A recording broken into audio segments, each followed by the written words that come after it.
যে ব্যক্তি আয়াতুল কুরসি নিয়মিত পাঠ করবে, বন্ধুরে আয়াতুল কুরসি হলো 2 নম্বর সূরা সূরাতুল বাকারার 255 নম্বর আয়াত।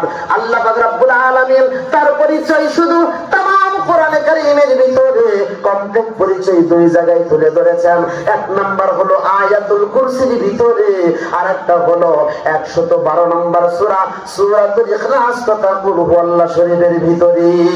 এই 2 জায়গায় আল্লাহ পাক রব্বুল আলামিন তার কমপ্লিট পরিচয় তুলে ধরেছেন। মুসলমান ভাইরা রে আমার, ও পর্দানিশীল মা, ভালো করে বুঝো, তুমি যদি জান্নাতে যেতে চাও, নবীজি বলেন 5 ওয়াক্ত নামাজের পর যে ব্যক্তি আয়াতুল কুরসি দৈনিক পাঠ করবে, ওই ব্যক্তিটাকে জান্নাতে যেতে কেউ বারণ করবে না, একমাত্র মৃত্যু। অর্থাৎ আপনি মৃত্যুবরণ করবেন তো সাথে সাথে জান্নাতের মালিক হয়ে যাবে। সুবহানাল্লাহ।